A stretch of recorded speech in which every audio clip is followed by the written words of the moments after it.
shall we now talk about what if a baby is breech? Would that be Yes, something that you yeah. could just expand a little bit?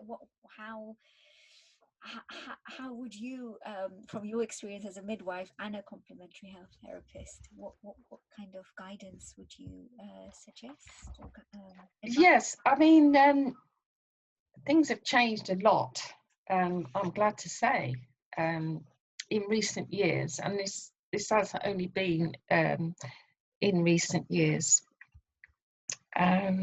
Certainly for most of my career as a midwife, if if the baby was found to be breech, then you would usually get referred to a doctor and to discuss the possibility of having a caesarean section. And maybe they would suggest what is called external cephalic version. So I'll explain what that is. It is a way where the doctor would manipulate the baby from the abdomen and to try and turn the baby into a head first position. Unfortunately, most doctors have become de-skilled in delivering breech babies because of the almost automatic option that they give to have a planned caesarean section. So breech births these days only constitute about 6% of all breech births. Majority of them would be done by caesarean section.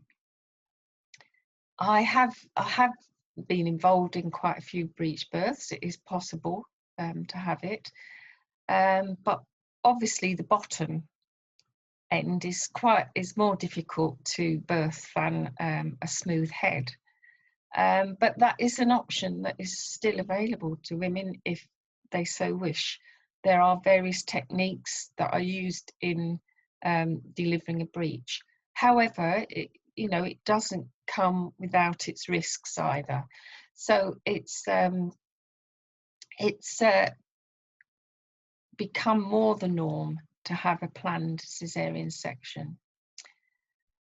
So in recent years, there's been a bit of a swing towards other alternatives that are out there, which probably have always been, but not so well known, I suppose.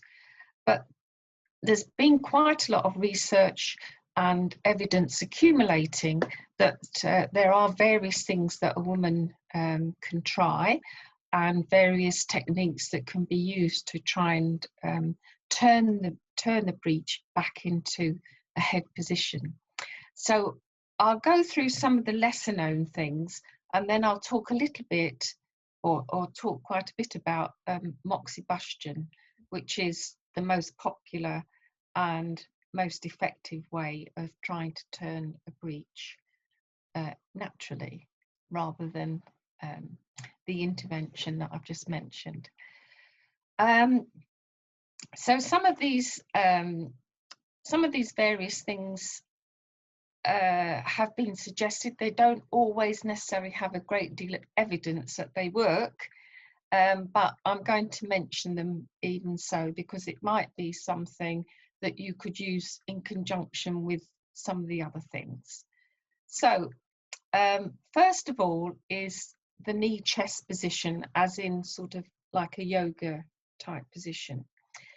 The problem with this is that it needs to be done twice a day and for 15 minutes.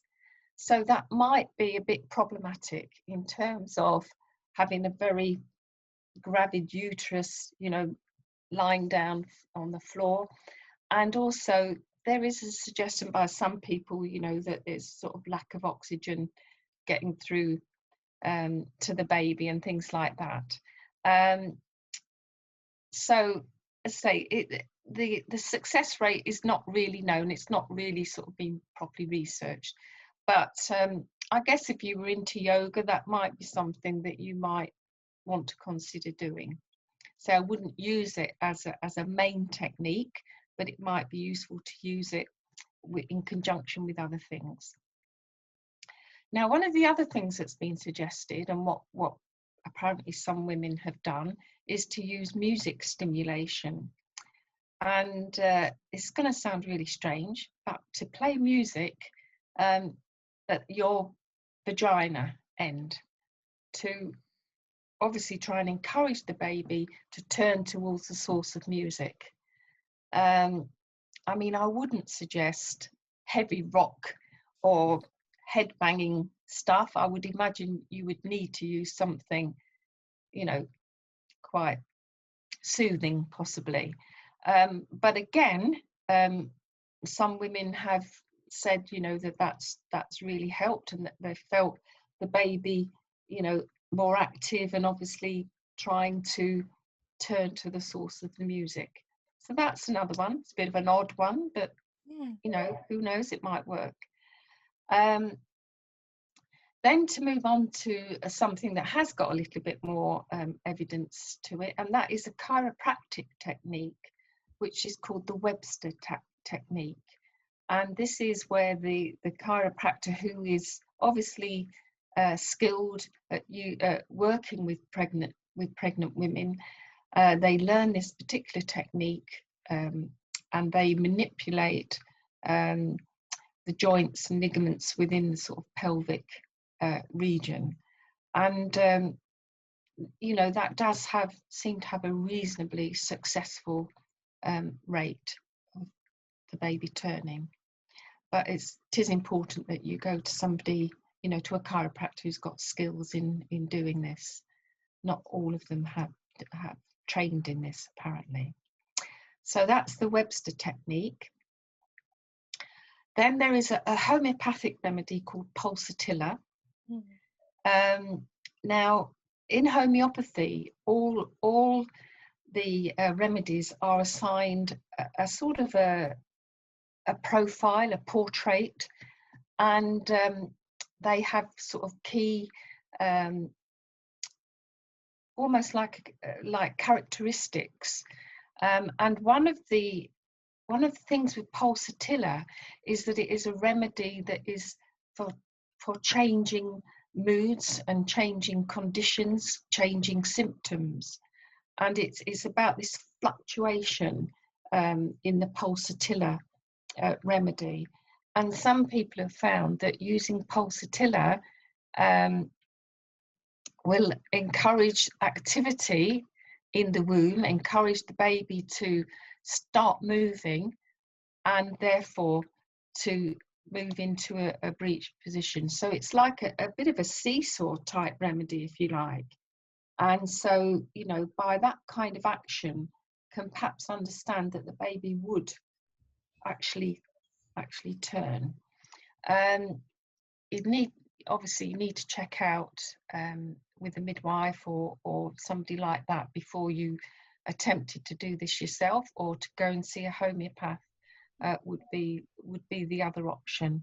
You know, it's not something you ought to, you know, just go ahead and do without any knowledge, because it's important to take the right dose, usually for a period of about 3 days or something like that. So, you know, that is important to not just randomly do that yourself. Do get advice. So that again has had a certain amount of success, but it's not something we can actually prove. There's no research on it. It's just anecdotal evidence that, you know, women have passed on.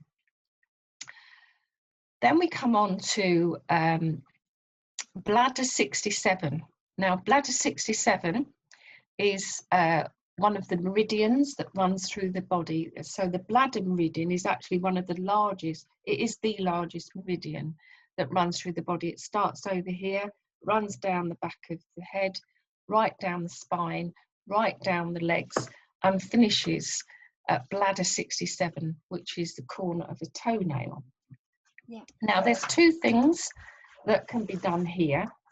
The first thing is to use ginger paste on this particular meridian on this particular point, so that called an acupoint. So to use ginger paste, raw ginger, overnight for 10 days, and you place it on the corner of the nail of the little toe. So I have got, I don't know whether you probably won't be able to see, oh, here we go. I don't know whether you can see that.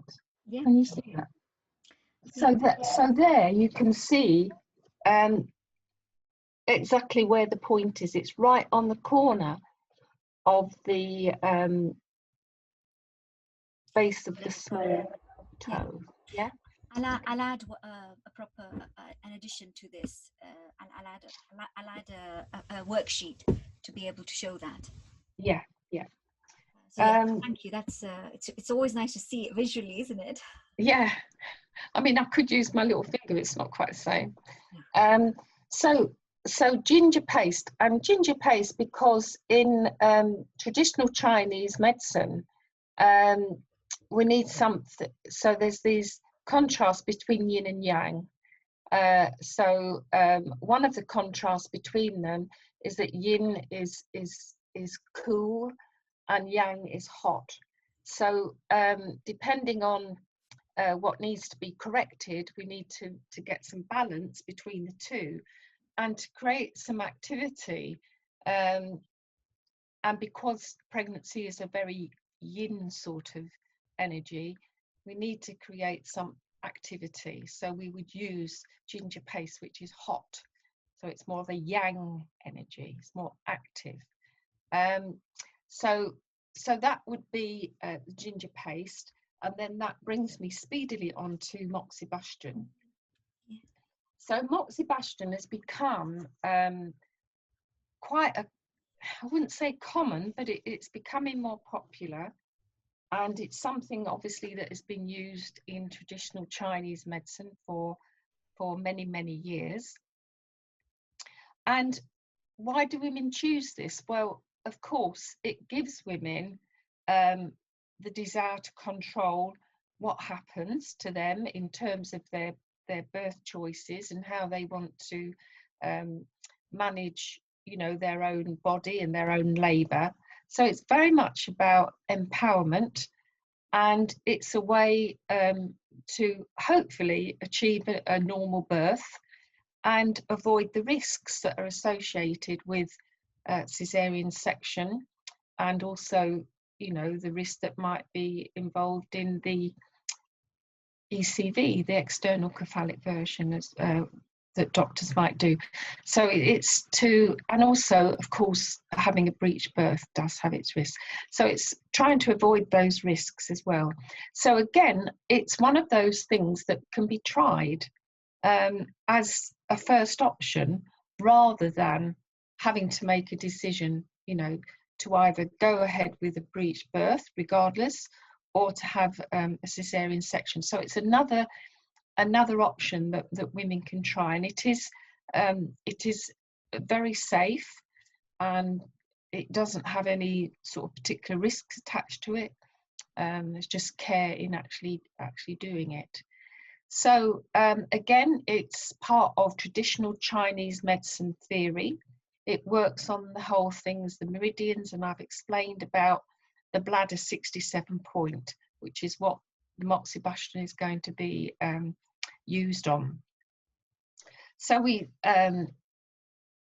work again on that acupoint at the edge of the small toenail there, and obviously this could be done by an acupuncturist with needles, in the traditional sense, but moxibustion enables the women to take control, and once she's been taught how to do it, this is something she can do for herself at home.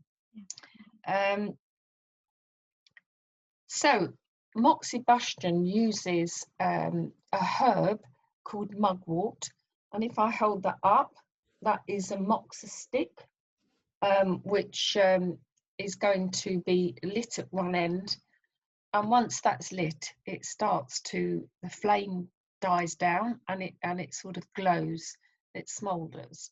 It's got quite a strong smell, so you might need to be careful where you sort of do this, and you don't want to set fire alarms off or something like that, because there's a lot of smoke as well.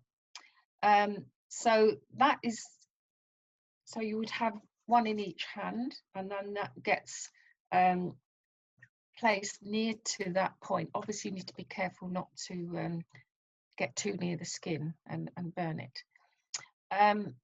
So this is thought to link, the meridian links directly to the uterus and to the lower nerves in the back, sacral nerves. And also the action is thought to stimulate a downward movement, and it increases activity within the womb, and also enables the baby's heart rate to increase and encourages the baby to move. So they're the sort of possible theories as to how it works. Now there are some contraindications to this. Obviously we wouldn't be doing it if there were any complications of pregnancy, if there was any medical complications, anything like that. We would only be doing this if the pregnancy had been completely normal. So I certainly wouldn't be doing it if the baby was head down. And I say that because it's really important that this is done in conjunction with a midwife, because although the baby may seem to be very fixed in the breech position, sometimes they do crazy things and they just suddenly decide they're going to turn. So before doing moxibustion, it is important that a midwife checks the presentation of the baby, just to double check that it is still in the breech position, because as I say, sometimes babies can swivel round, and that would be absolutely catastrophic if it was done and the baby turned to a breech. So it's important to discuss this option with your midwife. A lot of midwives now, are familiar with moxibustion, and they do teach it and show to women and support you through the whole process. So basically the procedure works so that you would stimulate that bladder 67 point for 15 minutes twice a day. And you would not start doing this until about 34 weeks. That's quite important, quite an optimal time, when you wouldn't sort of start it much before then. Always, as I say, go and seek your midwife out first before you decide anything. She can then go through whether there are any contraindications to you using it and that kind of thing. It has a pretty good successful rate. Of the studies that have been done, it ranges from something like 85% down to about 45%. So we can average that out at round about 65% success rate. So that's a pretty good option to consider. And if it doesn't work, well, you haven't lost anything, and it's safe, and it's not caused any harm. So I would always say it's always worth trying it as a first option. So that's hopefully giving you some food for thought if your baby does actually turn out to be a breech. So that's sorry, moxibustion is good only once you've checked with your midwife that still is the case, because baby might have turned already, and if you would do moxibustion on a baby that is with their head facing downwards, then that might cause a breech. That's what you're trying to say, isn't it? Yes, it would. Okay, it would cause the baby to turn, and it would turn into a breech. Yeah. Yeah, so that's what you want. Or it might, the baby might end up lying across, in a transverse position or something like that. So Yeah, and the midwives that are trained in this, they go through a whole process of explaining it all in depth, and exactly showing you what to do, and you know, they will keep monitoring the situation as you do it. And most women will know when their baby has turned. You know, they'll actually feel it. I had one lady who had it done, and she was actually, she'd been doing it, you know, for the 10 days, and she was actually on the bus going to see the doctor because the baby hadn't turned. And while she was on the bus, she actually felt the baby turn, and she knew that it had happened. So that was lucky. She it worked eventually for Lovely. That's inspiring. her. Well, So thank I mean, it's interesting that, you know, all of these things have only just come to the fore really in the last, you know, 5 or 6 years. So but I don't think a lot of people know about it. I no, think, as you first mentioned, but when you first told your baby's breech, you just say, "Okay, I'm going for a planned cesarean." yeah, So I thought it would be a nice thing just to mention, and I'm really grateful that you've suggested so many different options. I know it depends on everybody what they choose, but yeah, it's really empowering to know, yeah, you know, yeah, because there's also like there are people that have trained in spinning yoga, which actually helps to be able. It's very similar to what you were saying before. It's a whole procedure just to help the baby to turn. yeah, So there's a lot of different complementary therapies that have been developed. Even as a reflexologist yeah, myself, I can yeah, also, you know, following the midwife's advice, do some oxybution as well, just to help yeah, yeah, baby turn. But of course, it's working alongside the yeah. professionals. It's just to work alongside professionals and keep communicating Yeah. and that kind of thing, you know. But yeah, so that's great, you know, that it's becoming gradually more popular and more out there.